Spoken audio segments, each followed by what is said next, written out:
The reading this morning is from 1 Peter chapter 1, beginning at verse 1.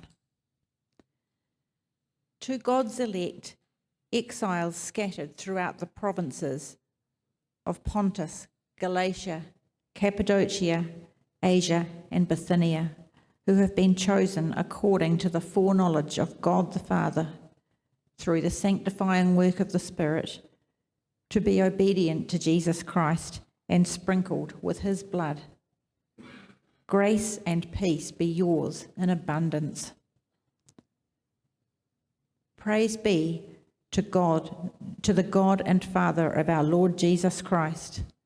In his great mercy, he has given us new birth into a living hope through the resurrection of Jesus Christ from the dead, and into an inheritance that can never perish, spoil, or fade.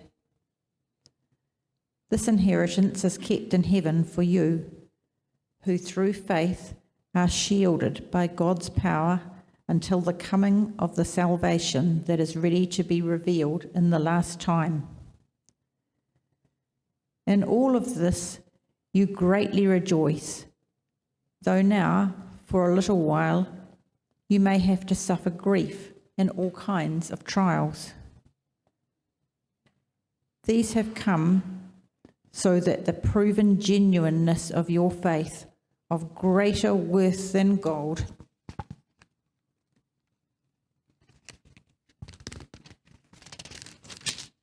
which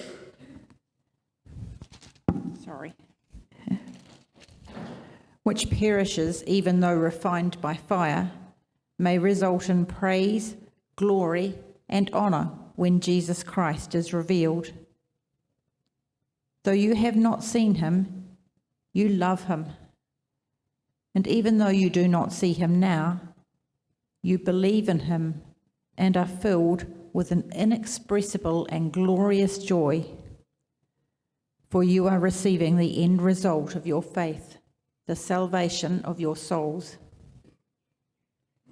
Concerning this salvation, the prophets, who spoke of the grace that was to come to you, searched intently and with the greatest care, trying to find out the time and circumstances in which the Spirit of Christ in them was pointing when he predicted the sufferings of the Messiah and the glories that would follow. It was revealed to them that they were not serving themselves, but you, when they spoke of the things that have now been told by those who have preached the gospel to you by the Holy Spirit sent from heaven. Even the angels long to look into these things. Good morning, everyone. I hope you're having a wonderful service. Sorry that Billy and I and the girls are not with you. We're currently over in Palmerston North. We've got the privilege of a couple that we presided over their wedding. We're godparents of their baby, and they're being baptized today. So we're over with that service. Hope you're having a great time and enjoying this time of worship and study.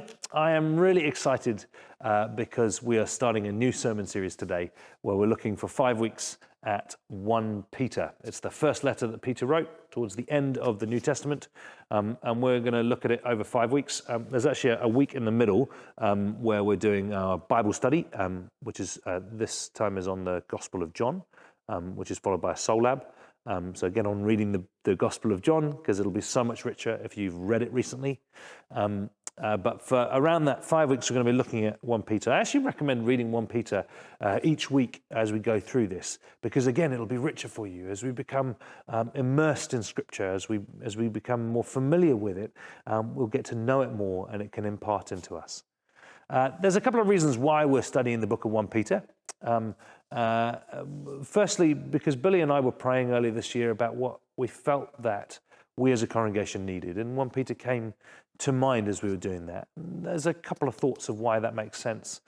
One was we were actually talking with Bishop Justin this week with our staff team, and he was talking about different ways that people have received communication and how they've responded to communication over the ages. So, for example, we used to sit around the fireplace and share stories, or itinerant speakers like Jesus would speak on a hillside, and we'd hear information, we'd think about it, and it would change us. And then what happens is we then became the written word, and it became a little bit more individualistic with just one teacher and one receiver, in that conversation. But it still required you to do something about it until, mid last century. Basically, what happened was we got the television, and the information moved into a form of entertainment. And in fact, if books weren't entertaining, they were losing in the competition. And churches have fallen that way too. I mean, I hope our church is fun to be at, but if it becomes entertainment, then it doesn't need to be responded to. In fact, it's even got worse nowadays with mobile phones, is that people just scroll through. If you don't like what's being read or you're not entertained by it, you just move on to the next thing. And the algorithms on all the media platforms that you use on your phone actually are set by things that you would like to read so that you get addicted to them. So actually, it's not real information for you to respond to anyway. But 1 Peter is a practical book, and it's got practical instructions about how we live at this point in time. It's particularly written to people in a certain point in time, but I think it's really apt to us right now. And so we think that it's really key for us to be digging into. How do we live at this point in time? And one of the main themes, and this is the second reason why we felt that 1 Peter would be right, and this is why God was inviting us to pick it up, is that it talks and is written to groups of Christians who are suffering. Now, I don't know what you think of when I say suffering. Maybe you think about the people in the Israel-Gaza crisis right now, in that conflict, or in the Ukraine, or in Myanmar, or people who are suffering in East Africa due to hunger, or maybe you're thinking about people who've got illness or sickness. Maybe you've got sickness in your body. I've got a couple of friends and family members who've got terminal diagnosis. That's a huge thing. People are suffering there. But we also suffer in other ways, like we suffer with loneliness, or we suffer in our marriages, or we feel like we don't fit, or we're separated in some way. And this letter is written to the likes of us. If you feel like you're suffering in some way, or you want to serve someone who's suffering, or you've ever wondered about why God allows suffering, then this book talks to that. The third reason is it also talks about how some really good ways about how we share our faith. And Billy and I have been really inspired recently to be thinking about that.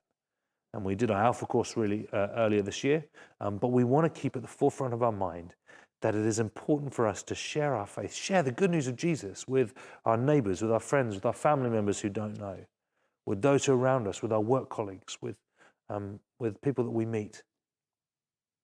We want people to come and meet with Jesus, and 1 Peter talks about that. So we're going to dive in. I'm going to talk through what I've done this week as I've been wrestling and working through 1 Peter. The reason I'm going to do that is because this is kind of a tool, some tools in here that hopefully will inspire you in your own studies, that you might be able to take and use. I use these techniques when I'm preparing sermons, but also just for my own information. I usually spend time sitting with it, meditating on it, memorizing passages of it, but I also study it, and I'm going to take through some of those things. The first thing that I do is that I read it through. And I read it through just, particularly when it's something short like this, I just sit and I read it and I allow whatever it is to come over me. And then what I've done this time is that I've printed it out into large font. And the reason I print it out into large font is because then I can also highlight it. And the things that I spotted in the book, I've colored into different colors and different things. Each of those different colors represent something as I'm piecing it through and going, what's standing out for me in this text? You'll see that there's a number of different colors. For example, orange is references to Old Testament imagery, or there's loads of Old Testament quotes in 1 Peter. So I highlight that because I noticed that. The next thing I do is I've noticed where there's references where God is doing something or what God has already done, and I've highlighted that in blue. Or a theme that I noticed popped up a bunch of times was about holiness and obedience, so I've highlighted that in yellow. There's lots of references here to suffering, as I talked about, and I've highlighted that in red. And then I've highlighted in green the stuff where it talks about for us to do something or to respond in a different way. And I found that there was heaps of those in here. So that's what I did first. And then what I did, which I tend to almost always do when I'm doing a Bible study for myself or for others in any setting, is I turn to the Bible Project. The Bible Project we've talked about a lot here. It's a really easy, accessible tool that you can find free online and gives you a number of things. But what I find most helpful is their book overviews. So when you're looking at a book of the Bible, like 1 Peter, for example, you can go on to their website or on YouTube and you type in Bible Project 1 Peter. And they have a short little video that gives you a summary of 1 Peter. They talk a little bit about the history. They talk about some of the themes that are in there. They have little drawings of the structure that takes place. And I'm going to unpack that a little bit for us here. But I do recommend in your reading and studying of 1 Peter that you dive in and look at Bible Project this week. But I want to give an overview of the structure that they pick up here. I find it's a little simplified. I think that 1 Peter is not as structured like this. I don't think Peter intended us to see it in this way. But what it does is it highlights the themes, which I think are the main themes in this letter, that we're actually going to look at on through our series. So in essence, there's 2 bits at the beginning and 2 bits at the end, followed by 3 bits in the middle. Did you get that? I'll show you here. So the first bit is there's like a welcome or a greeting at the beginning, followed by a song of worship, or a kind of explosion of excitement from Peter as he pours out what God has done for us and how he's excited about that and how that's transformed us. There's loads of blue in mine through that section because it's things that God has done that we can see. And then there's the 3 sections I talked about. The 3 sections aren't the same length, and they're not entirely clean, but they do label the 3 things that kind of get laid out through the letter. And then we get a prayer from Peter to the people who are reading, and then we get a farewell at the end. That's the structure of it. When you're reading it through this week, you can kind of hold that in your mind because it highlights, this is what I'm looking at here. Oh, that makes sense. That's what's going on here.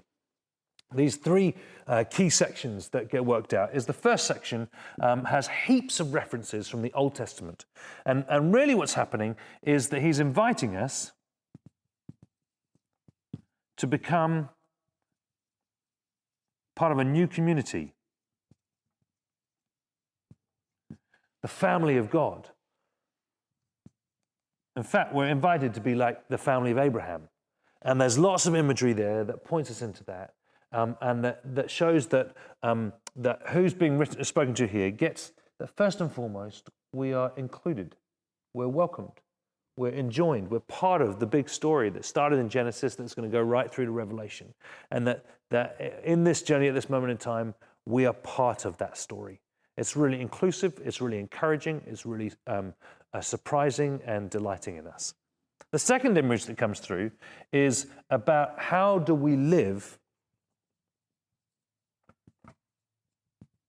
now as part of that community in the world. And the main imagery that he uses here, or the main description he has, is submission. That's the invitation he has. And there's some bits in here which some people have found difficult. In fact, some people have taught inappropriately over a number of centuries. And some of it's quite hard to take. For example, it talks about submit to the emperor, to Caesar. Well, we know what a tyrant he was, but why is Peter asking us to do that? That's something we've got to grapple with here. That's what Peter talks about. It then talks about if you're a slave, submit to your master. That grates with us in some cases because we know that slavery is not okay, but there's something here that he's inviting us to do. And then, of course, we get into the real tricky stuff where it talks about wives, submit to your husbands. And we're going to look at some of that here because why is he talking about that? What is he meaning? What does that mean there? And then it talks to the husbands as well. And what do they have to do? But that's what's happening here in the middle of this letter. And then in the final section, or the final of the 3, he talks about suffering. He talks about what suffering is. He talks about the suffering that they're suffering. He talks about why suffering takes place. He talks about what it can be used for. And he talks about Jesus as the model of suffering. And that's the invitation we have here. And these are, I think, broad strokes for the letter. I think that there's more nuance than that. But we're going to take these themes. They don't tidily fit in, but we're going to take these themes over our weeks. So next week, I'm going to talk about the Old Testament imagery that's in 1 Peter and talk about what it means for us to become part of that community and what do these Old Testament images mean for us. And then the following week after our Soul Lab, I'm going to talk about the submission passages and what does that mean for wives to submit to your husbands. What does that mean? And we're going to dig into some of that. And why is he inviting us to submit to powers and rulers that are above us? We're going to look at that. And then Billy's going to teach on suffering. She's going to talk about what it means for us to be suffering and why there is suffering and what that purpose is. And then what happens is I'm going to teach one last sermon, which I think is actually the theme of the whole book. And that's because whilst there's lots of things going on here, and there's lots of beautiful themes in there, I don't think that they're actually genuinely what 1 Peter is about. He's talking to people who are suffering. He's talking to people who are part of the family of God. He's talking to people about what they need to do, but the purpose is because he's interested in who they will become. And that, for me, is the key image and the key message of 1 Peter, is about transformation. Who are we becoming? And we see that most especially in in Peter himself. Peter is, I'm imagining that most people here will know who Peter is, but in case you don't, Peter was a disciple of Jesus. He was a fisherman. He gets listed in Acts chapter 4 by the clever people in Jerusalem. They assume that he's uneducated, but they're surprised that he's uneducated because he speaks with such mana and such authority and such clarity. But we know Peter if you've read the Gospels, and we know him because he's rambunctious and he's shoots from the hip and he's kind of not clean cut. He's a dirty fisherman who doesn't always get it right. But there are a couple of key things that I think in the life of Peter that speak to this moment. And this is what we see at the beginning of this text. He starts with simply the word Peter, because he's reminding them that this is him. And for all of us, that brings us to mind who Peter is. Peter was the first person in Mark chapter 8 to recognize that Jesus was the Messiah. He's the first one to do so. Who do you say that I am, says Jesus in Mark 8. He says, you are the Messiah, the Son of God. Jesus says, wow, you've got it right, Peter. And then Jesus goes on to talk about his suffering and his death upon the cross. And Peter goes, whoa, hang on a sec here, Jesus. Because he's shooting from the hip and because he's putting himself out there and he's rough and ready, he says, no, Jesus, we're not going to do suffering stuff. And Jesus says, get behind me, Satan. I don't know if you've ever imagined being told to, that your name was Satan. But that's quite a vulnerable thing, right? But this is a key moment for Peter because this is Peter learning about what suffering is. And that suffering is necessary for growth into Jesus' way. And to become like Jesus, it requires suffering. And that's what we see in this letter. There's a couple other key moments with Peter. Peter begins to start grasping these things. Like, for example, he's there in John's Gospel. We see the cleansing of the feet. Jesus gets down and is cleaning the feet before the Last Supper. And what happens is Peter says, you can't wash my feet. And Jesus says, if you don't let me wash my feet, you've got no part with me. Peter says, okay, all right, wash my whole body. He's starting to learn. He wants to grasp. He's rough and ready, but he's ready. He's ready to learn. And later on in that meal, what happens is Jesus says that somebody's going to betray him. And Peter says, not me. Not me. I'd lay down my life for you. You see, he started to learn about what suffering is. And Jesus has this most beautiful moment where he says to him, Peter, you're going to deny me 3 times. He goes, I ain't going to deny you. I can never do that. And we know, those of us who know the story, that what happens is he's there in the fireplace and Jesus is on trial and he gets pushed and the pressure comes on and Peter denies even knowing him 3 times. And you get this beautiful one-on-one session at the end of John's Gospel. Jesus is walking along the beach with Peter and they're talking, a one-on-one mentoring session, where Jesus is reconciling with Peter and he says, Peter, do you love me? He says, you know that I love you. And then Jesus talks some more, and then he says, Peter, do you love me? He says, of course I love you. You know that I love you. And then Jesus says, Peter, do you love me? He says Peter was cut because he knew that he's asking him 3 times because he betrayed him 3 times. That he denied knowing him. Peter says, yes, I do. I do love you. He's brought back in. Something changes with Peter as he's grasping what suffering means, as he grows more into Jesus' way, as he's being apprenticed, walking along the side of the lakeside, which is where he first met Jesus, where he gave up his nets immediately to follow him. But he grows and he grows and he grows, and we start seeing through Acts that he becomes this incredible person of God. We have this amazing moment in Acts chapter 10 where Peter is praying and he sees this vision which totally transforms their whole church and their whole world. That's because Peter is willing to be changed. He meets up with Paul, or Saul, who becomes Paul, and he's part of Paul's transformation. And then he ends up here in Rome. That's where he's writing this letter. He's writing this letter to persecuted churches across Asia. But he's changed. He's deeper and he's wiser. He's humble and he's beautiful. And he's given us an absolute treat of a book that we all need. I need this book. I really, really do. I started a discipline this week. I don't normally like talking about disciplines I've just started because I've only done it 3 times so far. But what I've done is I've woken up before dawn, before anyone else in the house is awake, and I get my clothes on. I go outside and I walk slowly, like really slowly. And I do contemplation with God as I walk really slowly. I mean, I walked for 15 minutes and I walked past 3 houses. Okay, and then my alarm went off to say that I was halfway through, and then I turned around, and then I walked past the 3 houses over 15 minutes. There are some people at New Vista, which is near where I live, who a couple of times have got out of their cars and seen me, and I think they might think that I'm a little bit weird, or that maybe I need some help in some way because I'm just so slow, walking so slowly, because I need that. I'm realizing that I'm anxious at the moment, that I'm stressed and I'm fretting, and that my brain is going a million miles an hour and I can't always tell what's going on inside me. But when I slow down, I see that. I need to slow down. I need to be humble. I need this book, 1 Peter. These are just some notes of thoughts that I was having this week.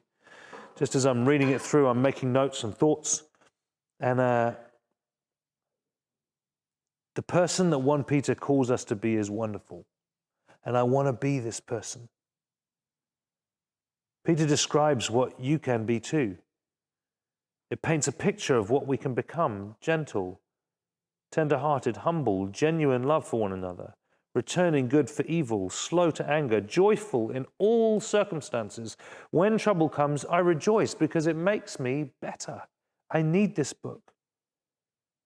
I don't do that currently. All of that. I'm harsh to myself, to others in my head, and even occasionally harsh out loud. I'm kind to people who are kind to me, but I want to be kind to everyone. I want to exude the life that Jesus lived, the life Jesus taught, and the life Peter knows is possible because he has changed so much. This book is for us.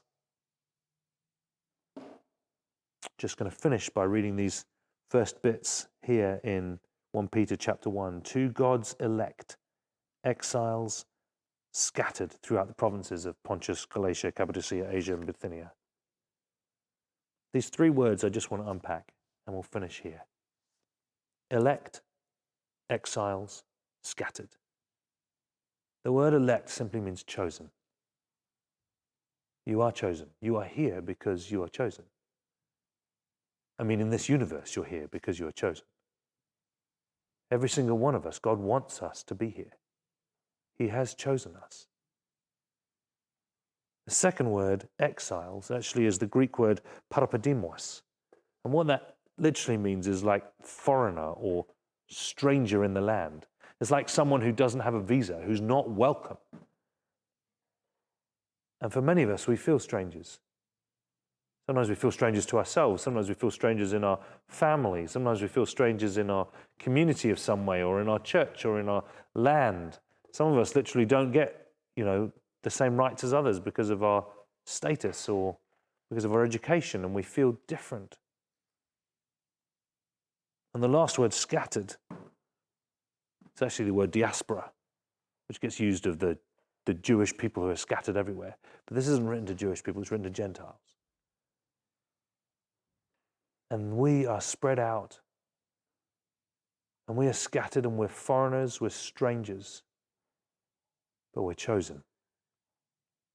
These people were, before their conversion, aliens and strangers. And after their conversion, they were still aliens and strangers. The difference is that they knew that they were chosen strangers. You are supposed to be here. You are supposed to be with us. We are called, we are loved, we've been set apart. It describes that in the next bunch of verses. I encourage you to dig into it this week. Know that you are loved, that you have been redeemed, that there is a life that is available for you too, to be transformed more and more in his image. You who are strangers are chosen. Come, enjoy 1 Peter.